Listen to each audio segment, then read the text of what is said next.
बोले श्री शंखेश्वर पार्श्वनाथ भगवान की जय। बोले श्री धर्मनाथ भगवान की जय।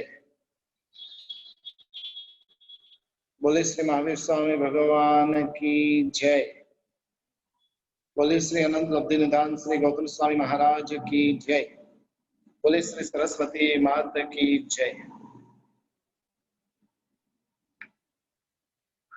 सभी उपकारी के चरणों में वंदना करते हुए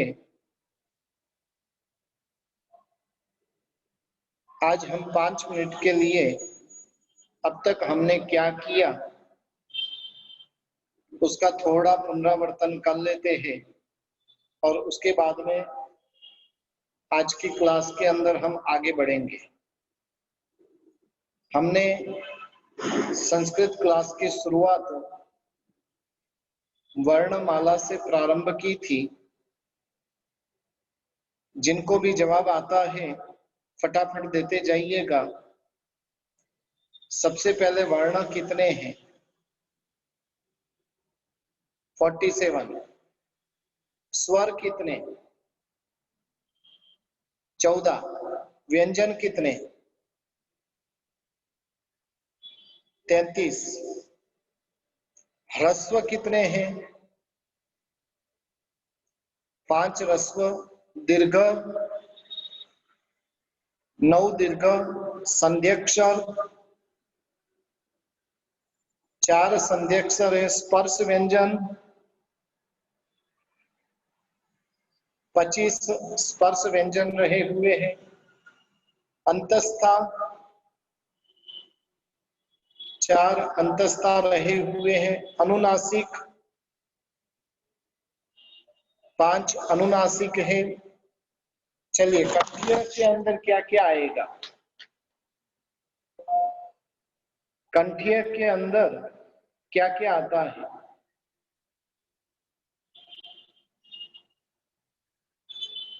अवर्ण, क वर्ग, ह और विसर्ग, ये सभी कंठीय है। वर्ण के उच्चार स्थान कितने हैं? 8 रहे हुए हैं। ओष्ठ्य के अंदर क्या क्या आएगा?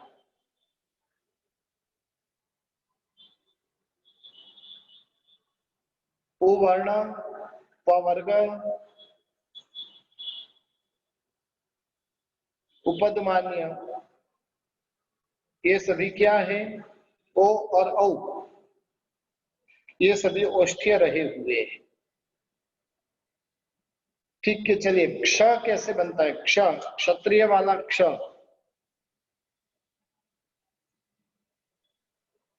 क और स मिलकर क्ष बनता है।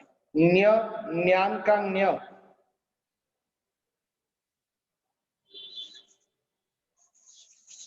न्य, ज और न, य मिलकर, ज और य दोनों मिलकर न्य बनता है। नामी में कहां से कहां तक आएंगे? नामी स्वर कहां से कहां तक आएंगे?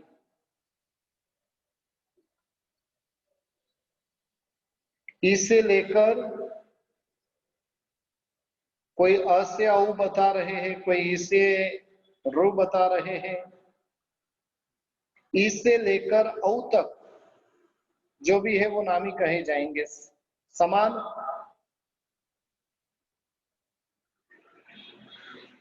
समान अ से रू तक समान कहे जाएंगे। समान कितने हैं? 10 समान है। और नामी 12 नामी है। ठीक है। अघोष, अघोष कितने हैं? 13। गोस्वान, गोस्वान 20 रहे हुए। और धूट, धूट 24 है। बराबर। ह्रस्व जिसका उच्चारण सामान्य तरीके से किया जाता है, दीर्घ जिसका उच्चारण थोड़ा लंबा कर किया जाता है, प्लुत का लगभग वर्तमान में व्यवहार में प्रयोग होता नहीं है, लेकिन जिसको दीर्घ से भी थोड़ा लंबा कर कहा जाता है उसको प्लुत कहते हैं। शब्द कितने प्रकार के हैं? 4 प्रकार के। फटाफट नाम लिखिए, 4 प्रकार के नाम, चारों 4 एक साथ में चाहिए।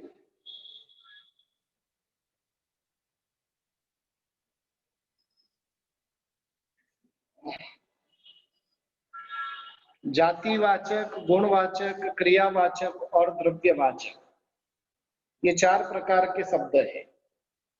क्रियावाचक शब्द को क्या कहते हैं? धातु कहते हैं। द्रव्यवाचक को क्या कहते हैं? नाम। जातिवाचक को नाम, गुणवाचक को नाम कहते हैं। संस्कृत व्याकरण के अंदर कितने प्रकार के गण रहे हुए हैं? 10 प्रकार के गण हैं, बराबर। अब ए के लिए परस्पर स्व कौन कौन है? ए के लिए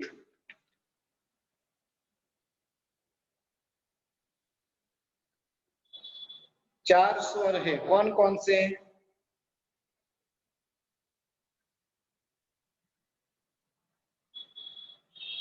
चार स्वर लिखिए, कौन कौन से?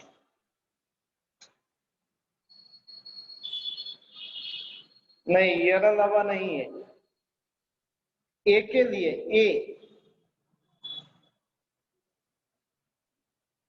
ए के लिए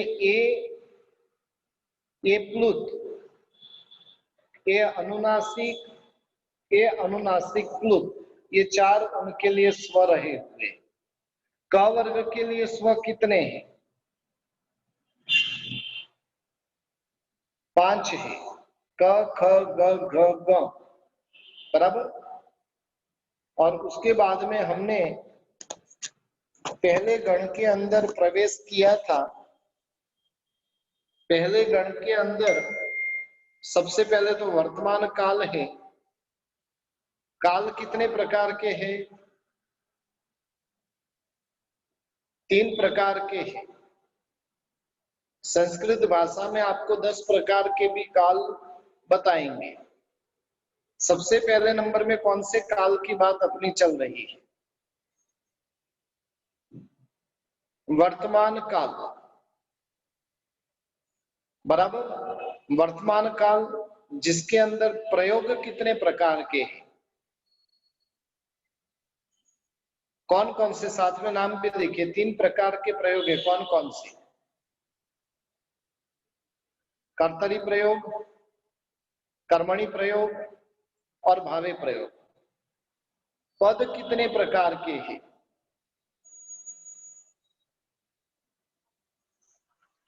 पद भी 3 प्रकार के, कौन कौन से?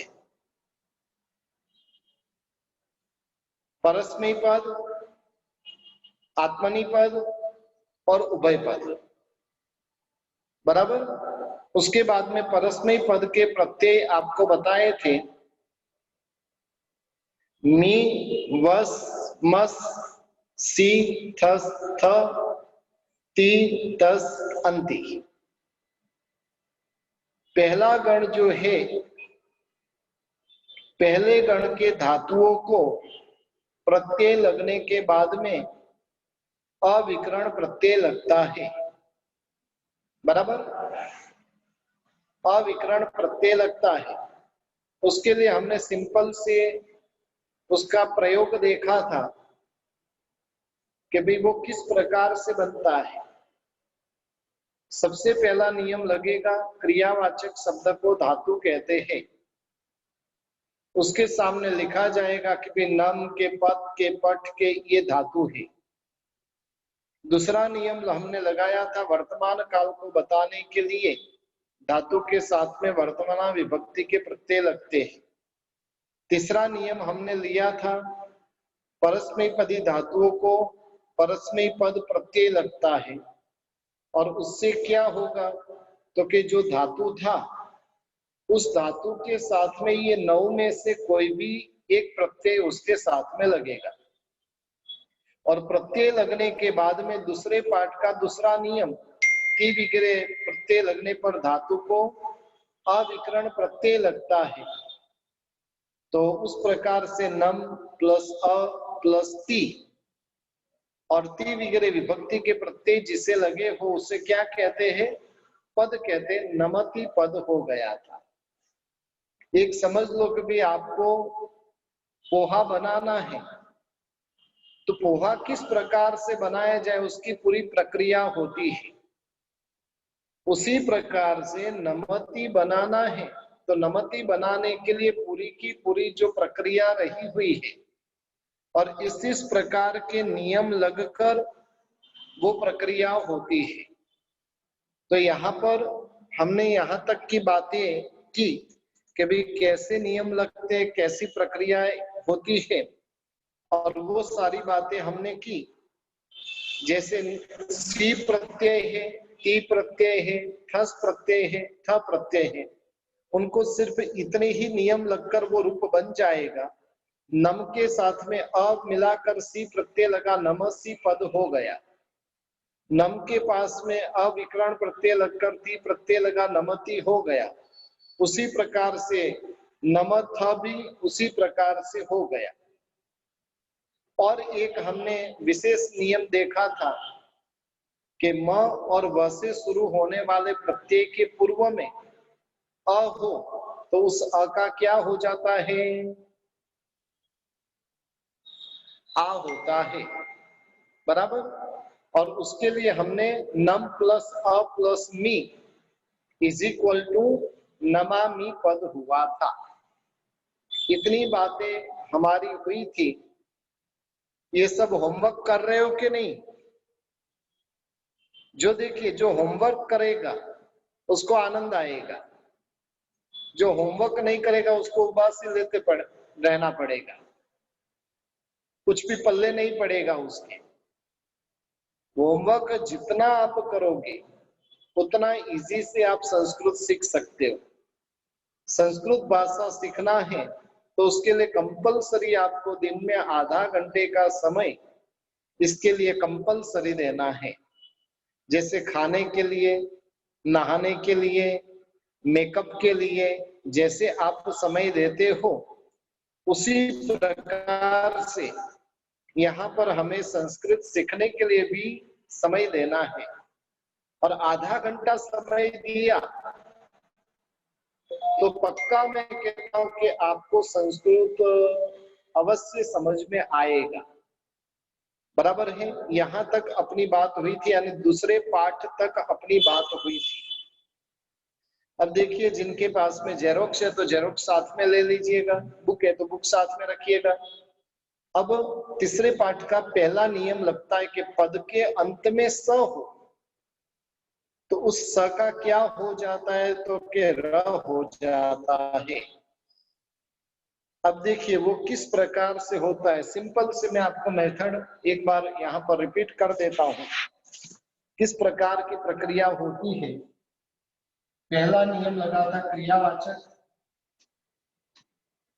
अभी मैं शॉर्ट में लिखते जाऊंगा, पूरा का पूरा नहीं लिखूंगा, पूरा का पूरा लिखने गए तो टाइम ज्यादा जाएगा। दूसरा नियम लगा था वर्तमान काल को बताने के लिए। तीसरा नियम लगा था परस्मैपदी धातु को परस्मैपद प्रत्यय लगते हैं। चौथा नियम लगा था ती विग्रह प्रत्यय लगने पर धातु को अविकरण प्रत्यय लगते हैं। और इस नियम से क्या हुआ था, नम प्लस अ प्लस तस, बराबर। नम प्लस अ प्लस तस, जो हिंदी भाषी है तो वो लाइन लगाकर पढ़ लीजिएगा। हिंदी भाषी जो भी है वो कैसे पढ़ना, उसके ऊपर लाइन लगाकर पढ़ लीजिएगा। तो नम प्लस अ प्लस तस। अब क्या हुआ था, म के अंदर अ मिल गया था, अ के अंदर त मिलेगा कि नहीं? अ के अंदर त मिलेगा कि नहीं? लिखकर भेजिए जवाब।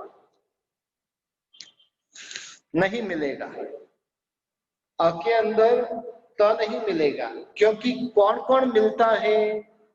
या तो स्वर और व्यंजन मिलते, आगे व्यंजन रहे पीछे स्वर रहे तो दोनों मिलते। दूसरे नंबर के अंदर दो आधे अक्षर रहे तो वो मिलते हैं।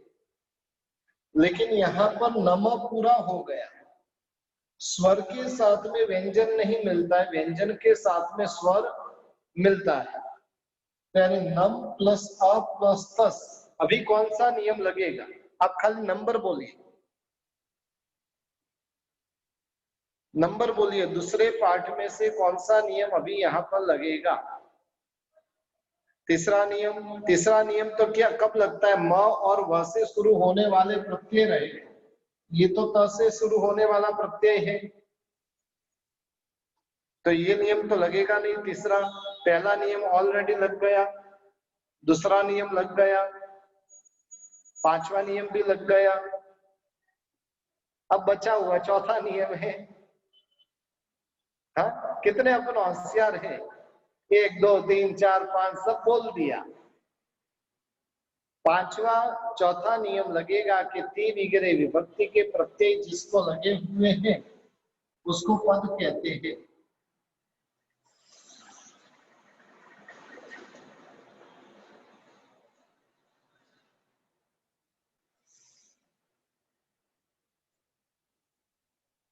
बराबर, इतनी प्रक्रिया हमारी हो गई। नमतस, इतनी प्रक्रिया हमारी हुई थी। नमतस, यहां तक किसी को कोई डाउट है ये जो मैंने बताया उसमें? देखिए, मीनिंग आपको अभी नेक्स्ट पार्ट में पता चलेगा, अभी इतना अर्जेंट मत करो,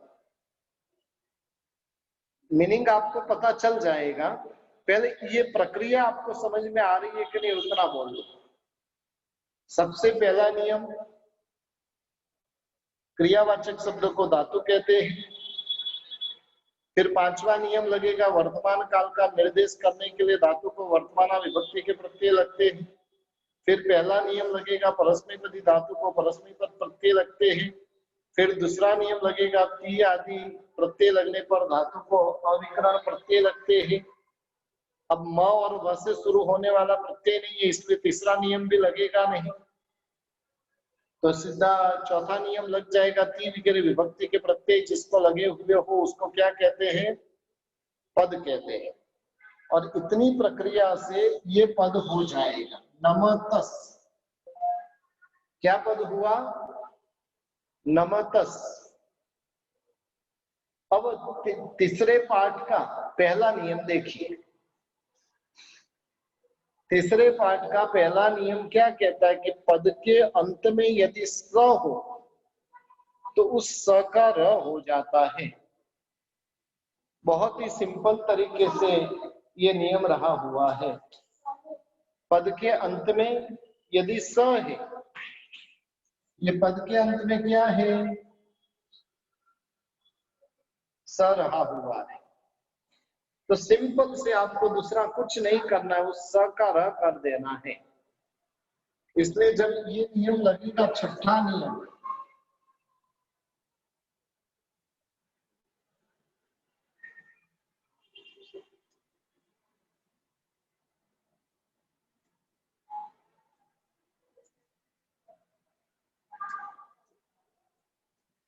बराबर। और इस नियम से क्या हो जाएगा? नमकर।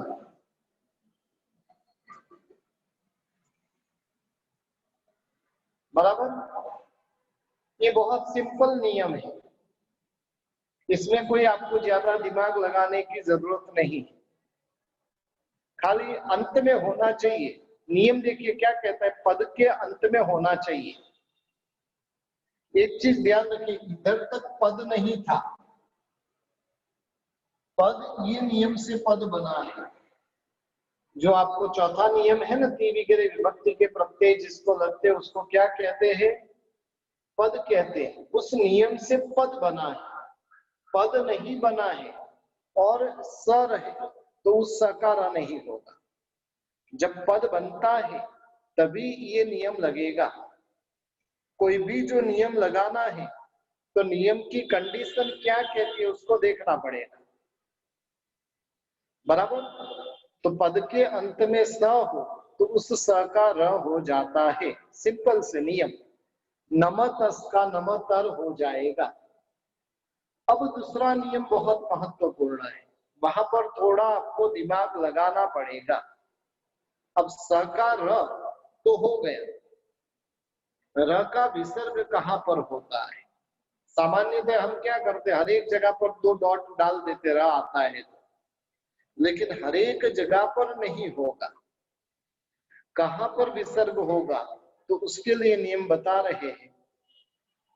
पद के अंत में रहे हुए र के बाद विराम हो। विराम यानी क्या? विराम यानी उसके बाद कुछ भी नहीं आता हो। जैसे अपने वहां पर विश्राम स्थान होता था, विश्राम स्थान यानी क्या, वहां पर स्टॉप हो जाते थे, अब चलना बंद कर देते थे, आराम से वहां पर बैठ जाते थे। तो यानी विराम यानी जिसके बाद में कुछ भी न आता हो। अब एक चीज ध्यान रखिए कि इधर नमतर के बाद में कुछ है कि नहीं। नमतर के बाद में कुछ भी नहीं है, के है? र के बाद कुछ है कि नहीं? नहीं है। यानी पद के अंत में र हो तो ये हमने पद इस नियम से बना दिया है, उसके अंत में ये रह रहा हुआ है। र के बाद में कुछ भी न आता हो तो उसका विसर्ग हो जाता है, बराबर। इसलिए यहाँ पर कुछ भी नहीं है, इसलिए इस नियम से हम क्या करेंगे, उसका विसर्ग कर देंगे, नमतः, बराबर। इसलिए आपको यहाँ पर 7वें नंबर का नियम रहेगा, पद के अंत में र हो तो उसका विसर्ग।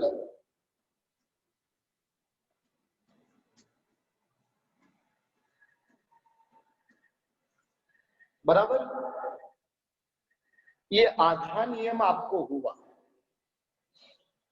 अब आगे अथवा के बाद में कुछ लिखा है, अथवा अघोष व्यंजन हो तो भी रस र का विसर्ग होता है। अब अघोष व्यंजन कितने थे?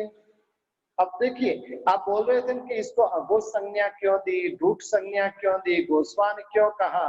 अब यहाँ पर वो 13 नहीं बताएंगे, क ख च छ ट ठ त थ प फ स ये 13 बताएंगे नहीं। खाली क्या बता दिया, अघोष व्यंजन हो तो। अघोष व्यंजन हो तो यानी अपना यहाँ पर बत्ती जलनी चाहिए कि अघोष व्यंजन मुझे 13 बताए थे, यानी वो 13 में से कोई भी पीछे हो तो भी क्या होता है, विसर्ग होता है। पहले कंडीशन पीछे कुछ भी नहीं आता हो, लेकिन देखिए फर्स्ट नंबर की कंडीशन वो पद के अंत में होना चाहिए। दूसरे नंबर में उसके बाद में कुछ भी ना आता हो तो विसर्ग होता है। तीसरे नंबर के अंदर उसके बाद में यदि र के बाद में अघोष व्यंजन आता है तो भी क्या होता है, विसर्ग होता है, बराबर। अब अघोष व्यंजन कुछ भी आ सकता है, लगभग लगभग तो एक पद पूर्ण होगा, उसके बाद में दूसरा पद ही आएगा। ऐसे ही डायरेक्ट अक्षर नहीं आएगा, कोई ना कोई आप सेंटेंस जब बनाओगे तो कोई ना कोई पद आएगा और तब जाकर उसका क्या होता है, तो कि विसर्ग होता है। अघोष व्यंजन का दृष्टांत देकर मैं बताता हूँ। पहले इतनी बातें आपको समझ में आ गई, क्लियर एकदम? ठीक है, चलिए सब बहुत अच्छे से सीख रहे हैं।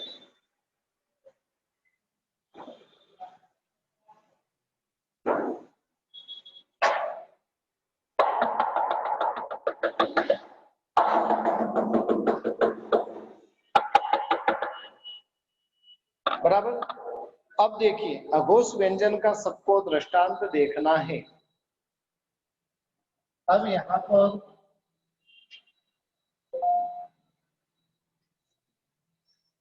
नमतः हो गया, बराबर। अब तक यानी एक विराम पीछे पीछे कुछ भी नहीं है तो नमतः हो गया। नहींतर क्या रहा हुआ है,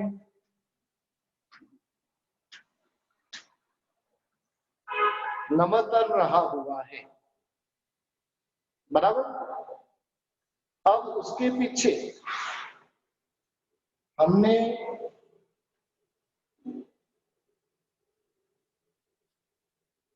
पठतः लिख दिया, नमतर पठतः। अब देखिए फिर से मैं नियम लगाता हूं, पद के अंत में ये एक पद है, ये एक पद है, दोनों अलग अलग पद रहे हुए। पद के अंत में रहे हुए रह के बाद में विराम आता हो तो इधर लग गया, या तो अघोष व्यंजन आता। अभी आप यहाँ पर सोचिए कि ये जो प है, प कौन सा व्यंजन है, घोषवान है कि अघोष है, कौन सा व्यंजन है, अघोष व्यंजन रहा हुआ है। और अघोष व्यंजन है इसलिए इस तरह का क्या हो जाएगा, विसर्ग हो जाएगा।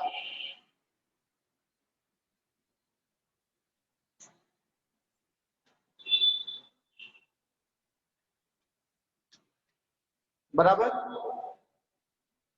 ये नियम अच्छे से समझ में आ गया।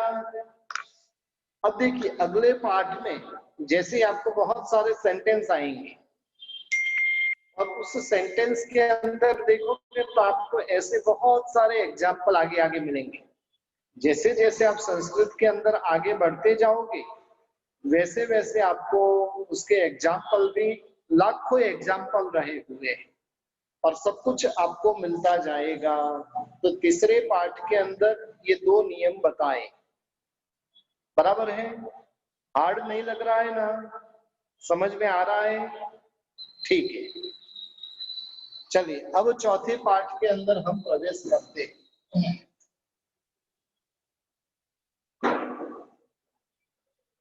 चौथा पाठ जो रहा हुआ है, अब देखिए अब तक आपको जो मी वस मस सी थस थ ती तस इतने प्रत्यय के लिए सब नियम लग गए, बराबर लग गए ना नियम।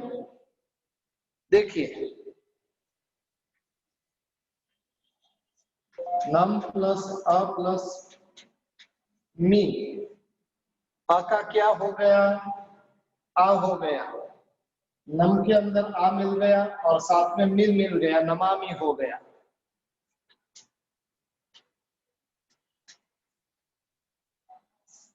बराबर। फिर नम प्लस आ प्लस वस,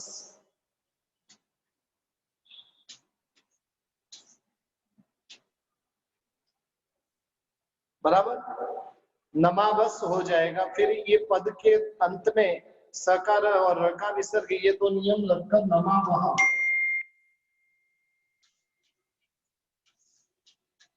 उसी प्रकार से नमामह, बराबर।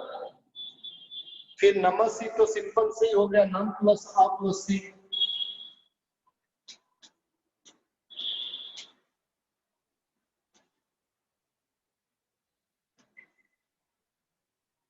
नम प्लस आ प्लस थस नमथः, नमथ, नमति, नमतः।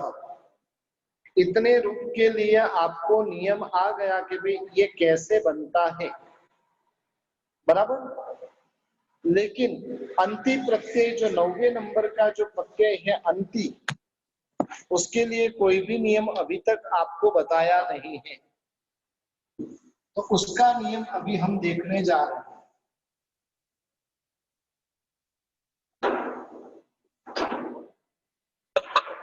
अब अंति के लिए जो क्या नियम है, वहां पर क्या होता है,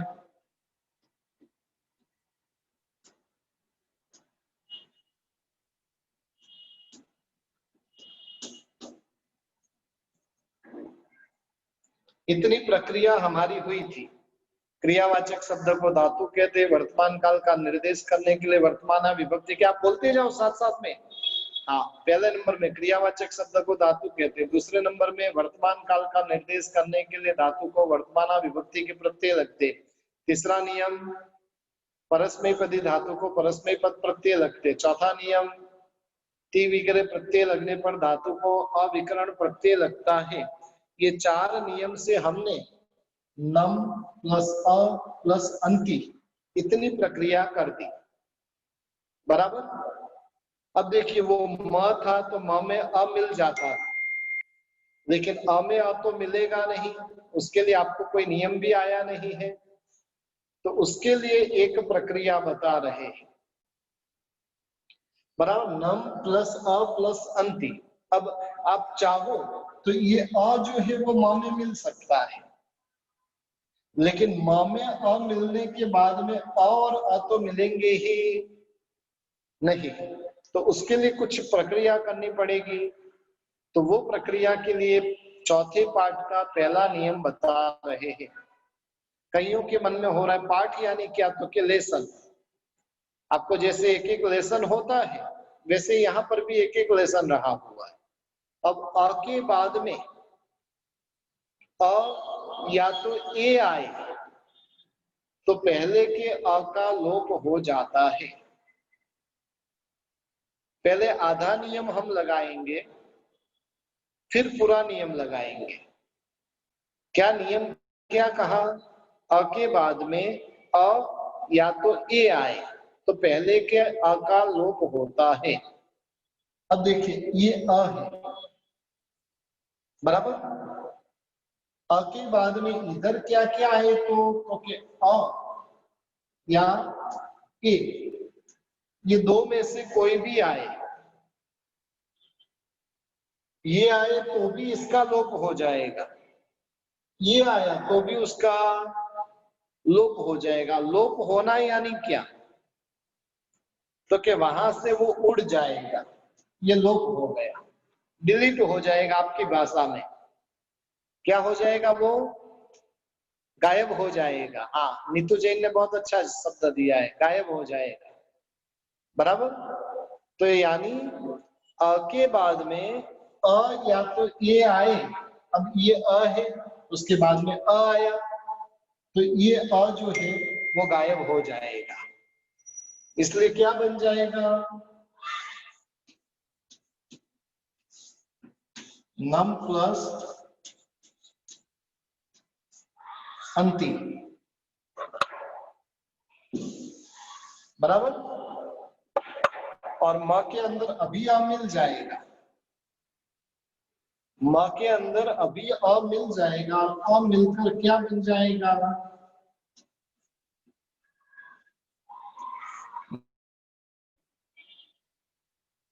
समझ में आया इतना।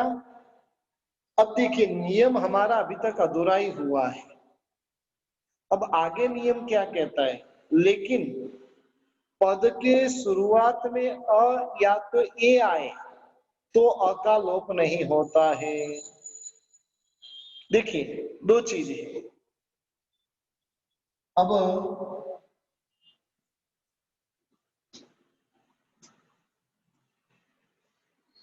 ये बाल शब्द है और उसके साथ में एक शब्द जुड़ जाता है अटति, उसका अर्थ वगैरह आपको कल परसों तक पता चल जाएगा नेक्स्ट क्लास में। बाल प्लस अटति, अटति का अर्थ है घूमना फिरना। कई लोगों को घूमने की भटकने की आदत होती है, उसके लिए अटति है। अब तो कोरोना ने सब कुछ सिखा दिया, ज्यादा घूमना नहीं, बराबर। तो बाल प्लस अटति, यहाँ पर बाल पद है, यहाँ पर अटति भी क्या है, पद है। दोनों अलग अलग पद रहे हुए हैं, बाल भी पद है, अटति भी पद है।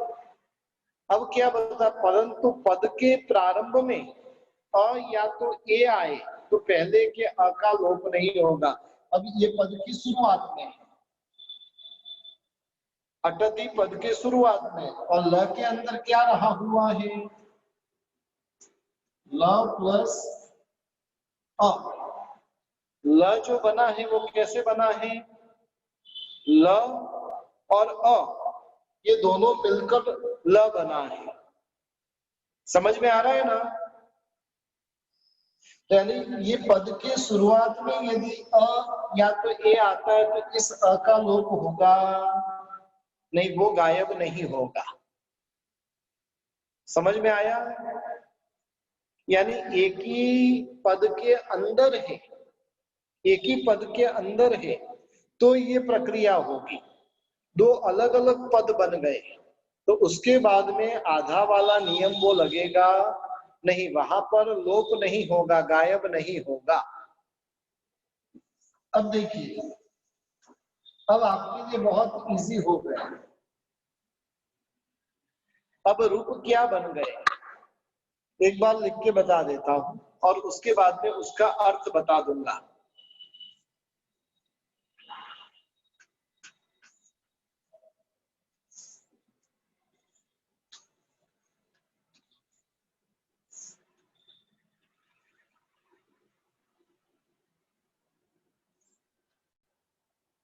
बराबर, नमामि, नमावह, नमामह। इसका नम का अर्थ होता है नमस्कार करना।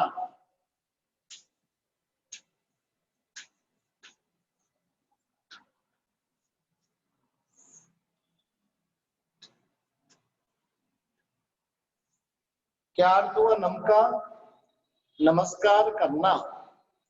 नमामि का अर्थ होगा मैं नमस्कार करता हूं, मैं नमस्कार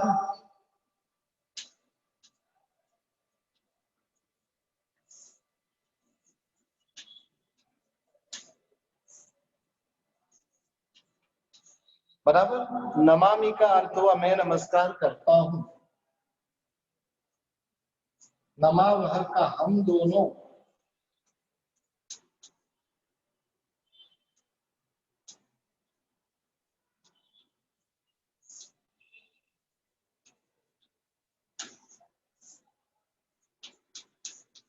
हम दोनों नमस्कार करते हैं। और यहाँ पर हम नमस्कार करते हैं, बराबर। मी का अर्थ में मैं नमस्कार करता हूं। नमावह दो, हम दोनों। नमामह हम सब, या तो हम बोलेंगे, हम सब बोलेंगे। गुजराती भाषा में कहने जाए तो हूँ नमस्कार करूँ छू, अमे बे नमस्कार करिए छे, अमे नमस्कार करिए छे।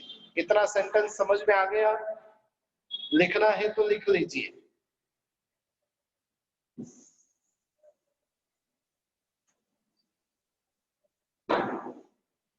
उसी प्रकार से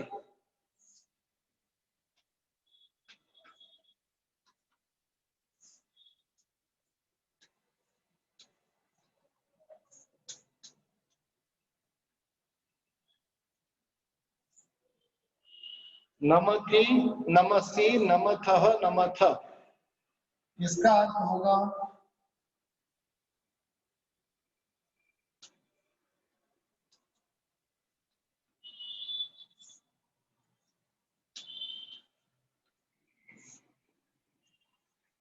तू नमस्कार करता है।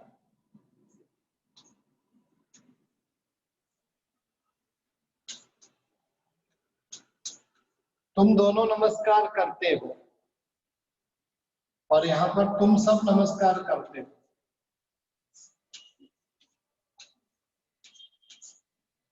बराबर। तो नमस्कार करता है, तुम दोनों नमस्कार करते हो, या तो तुम नमस्कार करते हो। थर्ड नंबर के अंदर तीसरा पुरुष अभी आएगा।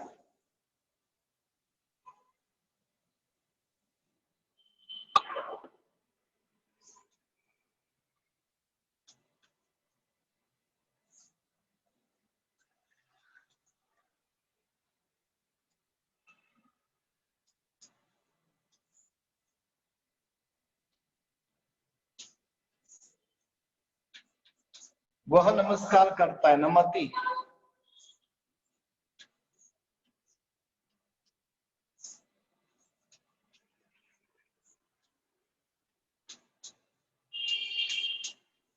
वह दोनों नमस्कार करते हैं, तो वे दोनों नमस्कार करते हैं।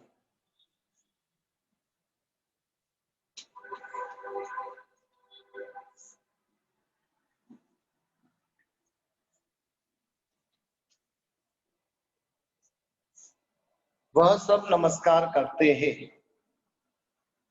बराबर। नमामि, मैं नमस्कार करता हूँ। नमावह, हम दोनों नमस्कार करते। नमामह, हम सब नमस्कार करते हैं। नमस्सी, तुम नमस्कार करते हो, तुम दोनों नमस्कार करते हो, तुम सब नमस्कार करते हो। नमति, वह नमस्कार करता है। नमतः, वह दोनों नमस्कार करते। नमतः नमन्ति, वह सब नमस्कार करते हैं, बराबर। इतना समझ में आ गया? आ गया समझ में? कईयों के दिमाग में था नमति यानी क्या, नमामि यानी क्या, नमस्सी यानी क्या। कितना इजी है। अब देखिए आगे, अब आपको समझना नहीं है। अब 1 से 5 पाठ जो अपने हुए, उस पाठ के लिए आपको परस्मैपदी धातु दे रहे हैं। नम धातु है, देखिए 5वां पाठ देखिए। नम धातु है जिसका अर्थ है नमस्कार करना। पठ धातु है जिसका अर्थ है पढ़ना। पत धातु है जिसका अर्थ होता है गिरना। रक्ष धातु है जिसका अर्थ होता है रक्षण करना, संभालना। वद धातु है जिसका अर्थ होता है बोलना। वस धातु है जिसका अर्थ होता है रहना। बण धातु है कहना, पढ़ना। खाद धातु खाना। दह धातु जलना, जलाना। अट धातु भटकना, घूमना। अर्च धातु पूजा करना। चल धातु जिसका अर्थ है चलना। चर धातु जिसका अर्थ है चरना। जीव धातु जिसका अर्थ है जीना। त्यज धातु छोड़ना। और क्षर धातु गिरना, बराबर। इतने सारे धातु आपको बता दिए। अब देखिए ये जितने भी धातु है ना, हर एक धातु के ये 9 रूप होंगे। जैसे नम का तो मैंने बता दिया, वैसे ही पठ धातु का यहाँ पर लिखा हुआ है। पत धातु का पतामी, पतावह, पतामह, पतसी, पतथः, पतथ, पतति, पततः, पतंती। उसी प्रकार से रक्ष धातु का रक्षामी, रक्षावह, रक्षामह। खाद धातु का खादामी, खादावह, खादामह। जीव धातु का जीवामी, जीवावह, जीवामह, जीवसी, जीवथः, जीवथ, जीवति, जीवतः, जीवंती।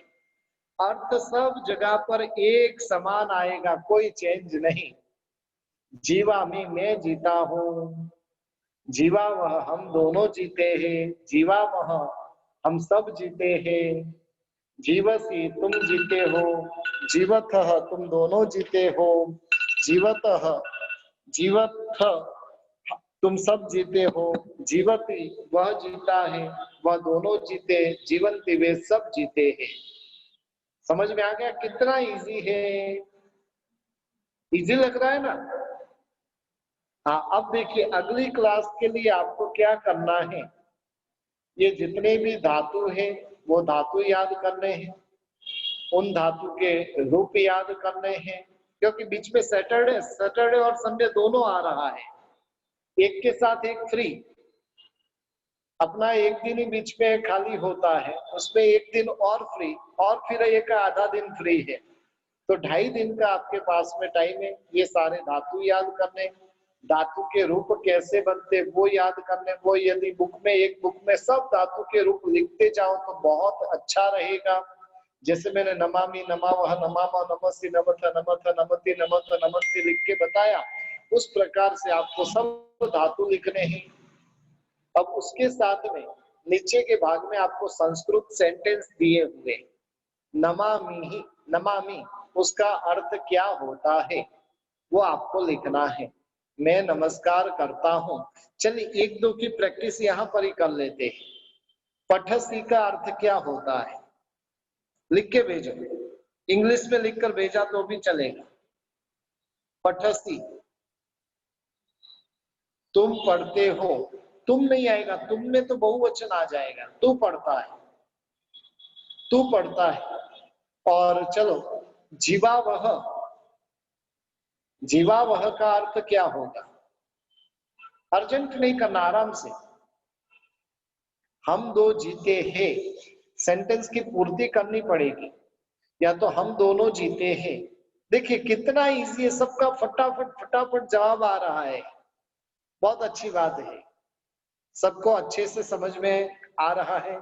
ठीक है, तो आज क्लास और उसके बाद में जो गुजराती सेंटेंस है उसका हिंदी करना है, संस्कृत है तो उसका मिच्छामि दुक्कडम, संस्कृत का हिंदी करना है या तो गुजराती करना है, और हिंदी है उसका आपको क्या करना है, संस्कृत करना है। इतना होमवर्क आपको मंडे इवनिंग तक करके रखना है, और जिनका होमवर्क हो जाए वो व्हाट्सएप भेजते जाना। जितना मुझे समय मिलेगा उतनी मात्रा में मैं होमवर्क वगैरह चेक करूंगा, बराबर है। चलिए तो यहाँ पर ही हम रुकते हैं।